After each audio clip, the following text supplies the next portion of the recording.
Cool. Welcome to the Holistic Kid Show. My name is Zane. My name is Imal. And my name's Kasim. In 2018 to 2019, 1 in 7 children ages 3 to 17, 13% had a current diagnosed mental or behavioral health condition and witnessing it firsthand in school. That seems like it's way more than that. We know the drill. Take care of ourselves, see a doctor, see a therapist. To help with mental health. Go touch grass, eat well. Yes, we know we have talked a lot about mental health on this podcast. But what about drawing to help with our health? Really? I mean, I love drawing. I think it's cool. So, how does it help though? Well, we are here with the perfect guest to hear with us today. Let's ask Miss Caren Sachs. Miss Caren Sachs, did I say your name correctly? That is. Miss Caren Sachs is a licensed creative arts therapist, psychotherapist, and art therapy certified supervisor in New York. Her book, Draw, Paint, Tell, is a beautifully illustrated children's book about a child's love of art making and how it helps him tell stories and express his feelings. It also demonstrates the development of children's art making and encourages children everywhere to make their own art. We love this. Thank you so much for joining us today. How did you go from being a therapist to an art therapist? We would love to know your story. My story. Well, actually, I started out as an art therapist. I went to college, and my degree in college was both studio art and psychology. So I double majored, and my junior year in college, I discovered a field called art therapy. Never heard of it before. And when I looked into it, I thought it was like a perfect fit for me. And it turns out it was. And I went to graduate school in Cambridge, Massachusetts at Lesley University. And it was a 2-year training program. And so I had my master's and I did other training post my master's, but that was how I got started in art therapy.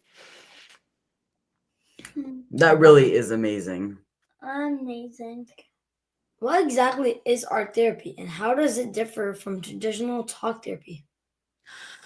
So I can tell you what art therapy is and then also how it differs. And really the way I'm going to start with how it differs because there's so many similarities. When one is involved in a therapeutic relationship, you're really dealing with issues and concerns and feelings and experiences that might be challenging.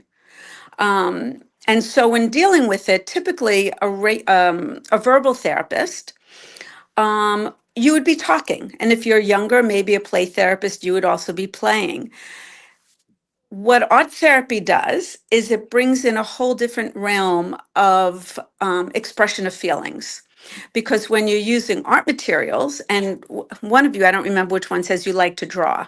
Me, yeah. So you're probably familiar with some of the benefits of just art making.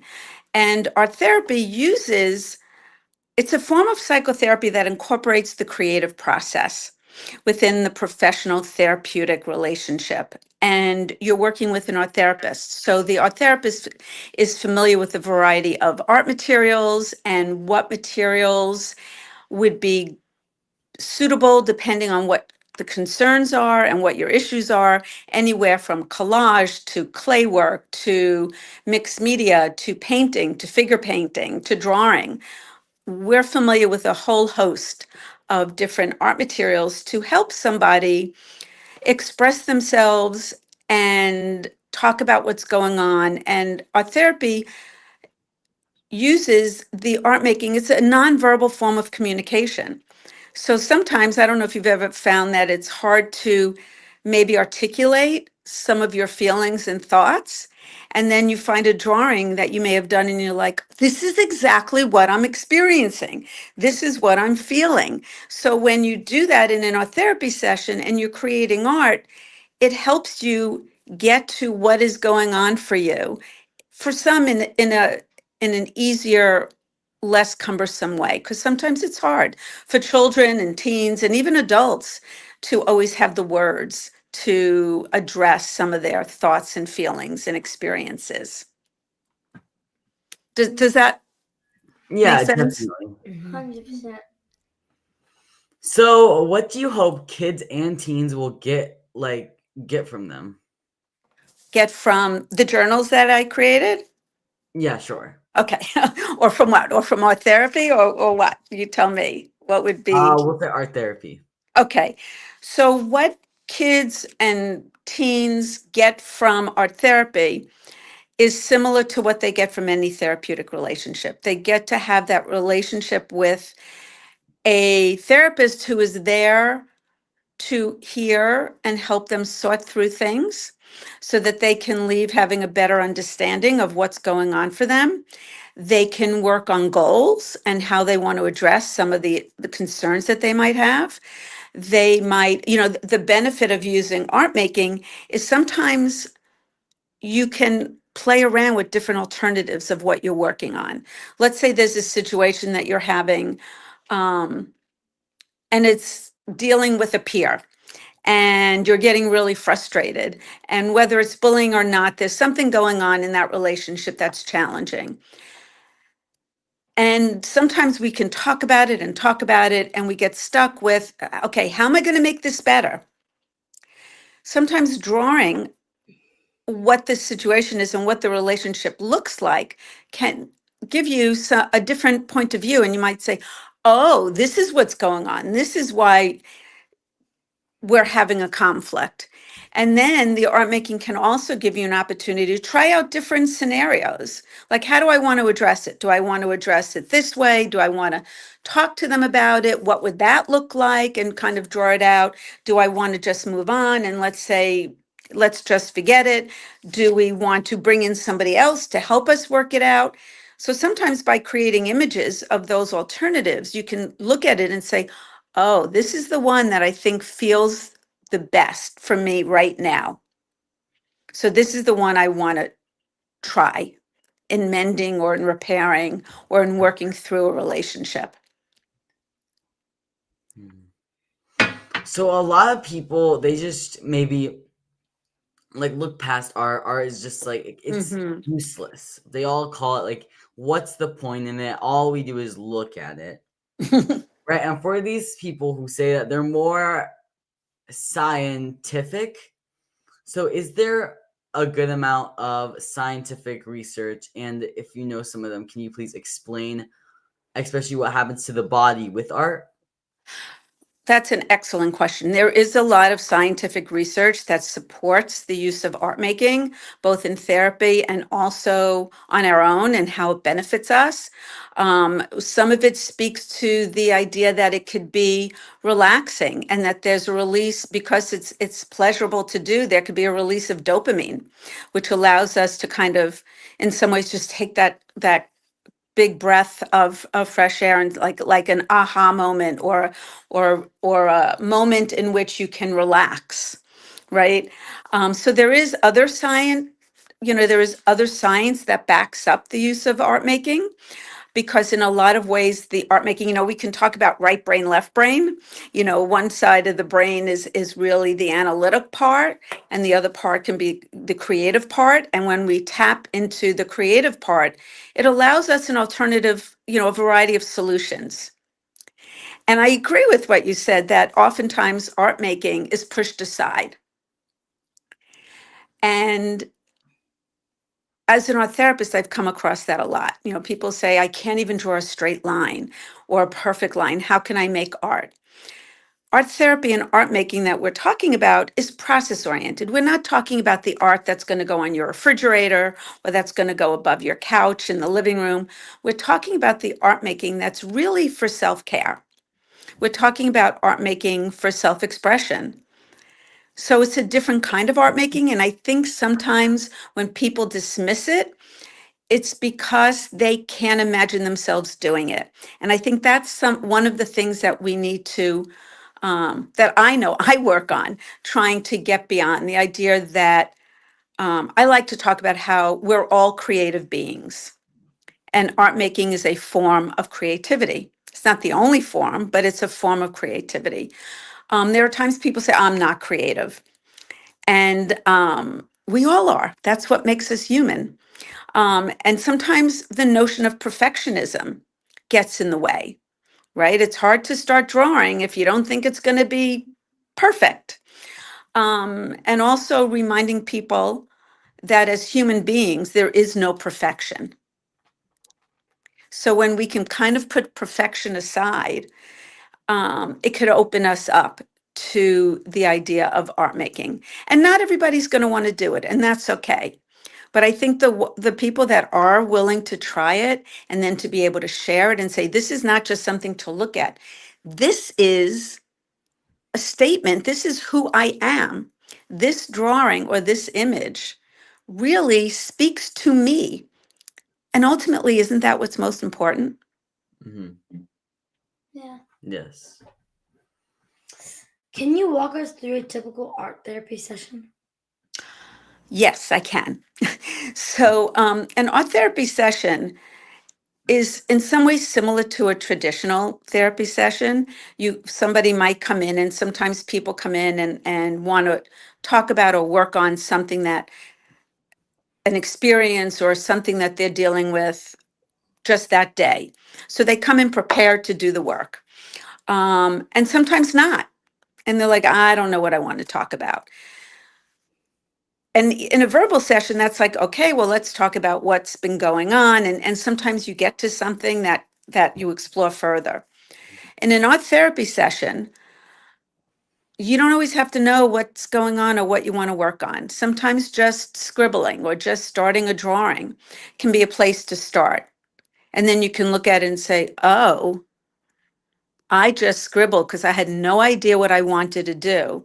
And when I look at that scribble, I feel whatever it is.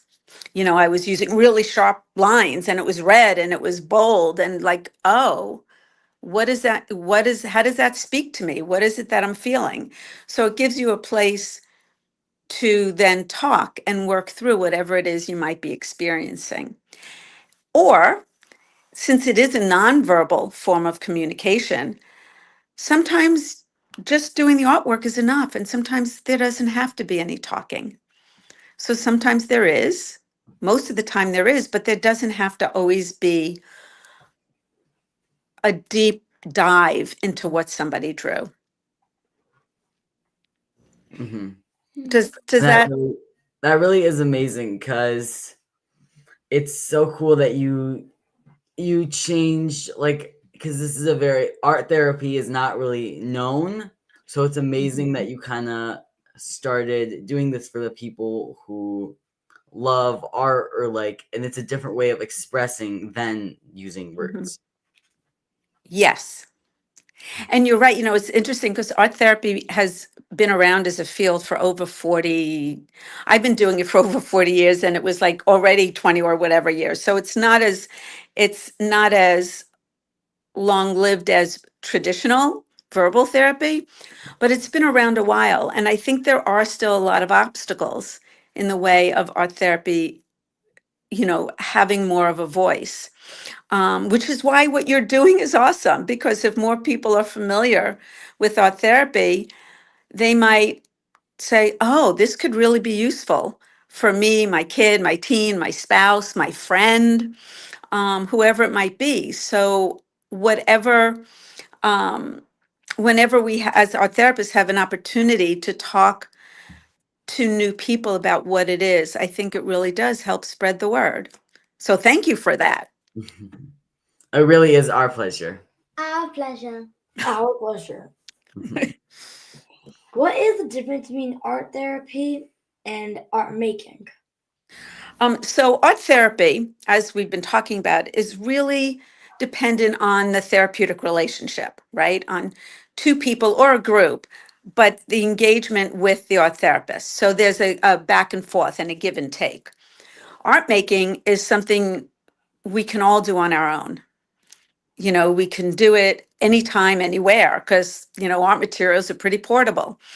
And so art making has so many benefits.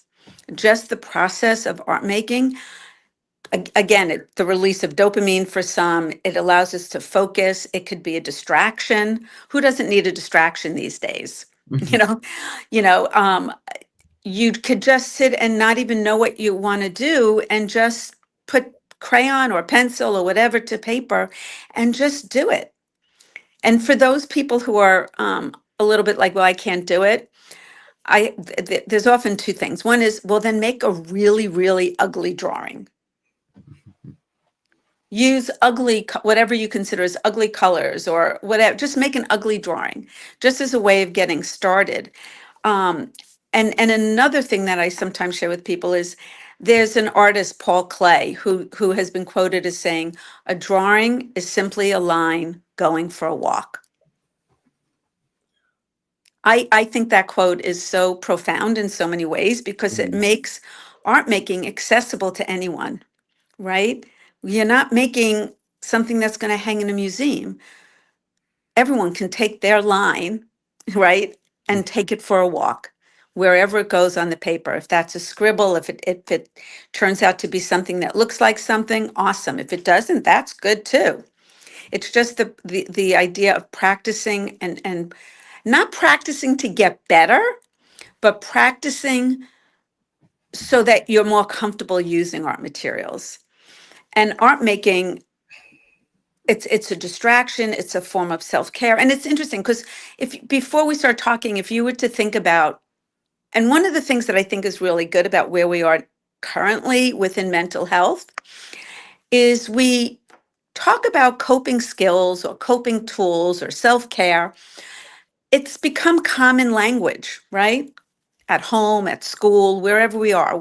I mean, do you guys have what one would call, coping skills when you're struggling or having a hard day, or self-care practices, Yes. whether Yeah. it be meditation?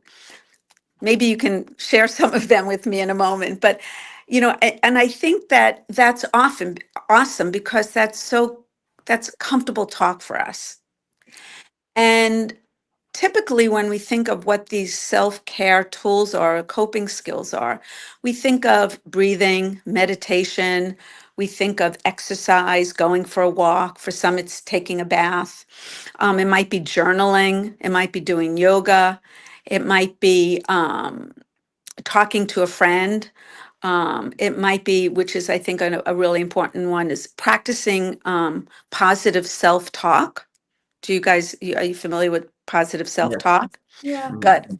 So all of those are coping skills, and you may have more that you guys, take advantage of. I hope that we can include art making as one of those, kind of added to that list of coping skills, of self-care tools.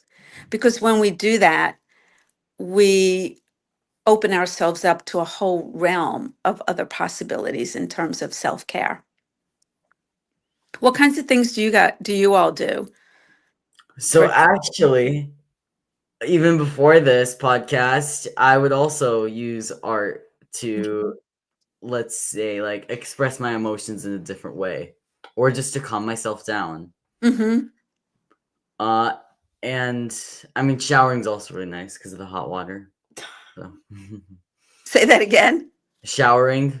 Uh-huh. Yes. Yes. Yes. Do you guys Gossip. I like moving around, like like jumping around and stuff. Ma, do you have any? No, okay. You probably do. You just don't know it. Yeah. Hopefully you do. And if not, it's something to kind of think about. What is helpful to help you manage when you're struggling? And we all struggle. We all have difficult moments. We all have feelings that come up that don't necessarily feel great in our bodies, and we want to shift from it. Moving around and jumping or running, that could be awesome because it allows you to release that energy that sometimes we build up when we're struggling, right? And yeah, it's awesome that you're already using art making as a self-care tool. Yeah, so We know this podcast can't go on forever, sadly. So for the people who want to continue to listen to you, where can they find more about you and your amazing work? On my website, it's Caren .com. And I have all my information there, as well as my email if anybody wanted to reach out to me. So yeah, that would be how to find out more. Definitely go check that out. Thank Yeah. you so much, Miss Sachs. This was such a fun conversation. Yes, and definitely a Very different one. fun. We've never really talked about art making and health, mostly in the same podcast. Now it's time to recap Miss Sachs' key points. Art is a powerful tool to help our mental health. This is a process-oriented art making for self-care and self-expression. It releases dopamine and has so many health benefits. Art making is accessible to everyone. Don't dismiss art therapy and art making. We are all creative beings. Art making is just a form of creativity. Don't be a perfectionist. Remember, you are a human being. You are not going to be perfect. The drawing is who you are, and when it speaks to you, that is where the magic happens. Check out Miss Sachs' book today. Today. Like what are you doing here right now? Come on, go. So yeah, thank you so much for being here with us today. And thank you everyone for tuning in. Until next time, I'm Zain Sari. I'm Mad. And I'm Qasim. Follow us next time on follow us on social media, Holistic Mom Idea, and look out for our new book coming out November 2025, the Teen Health Revolution. Yeah, releasing November 2025. So definitely check that out when it comes out. But you can also pre-order it on Amazon today, right now. Kids need to learn from other kids. Please download our podcast and leave reviews so other kids and families can benefit. We need to create a healthy future for all of us and the planet. Join us next week for another episode of the Holistic Kids Show, where kids are empowering kids. Thank you, everyone. And thank you so much, Thank you Miss so Caren much. Sachs. Thank you.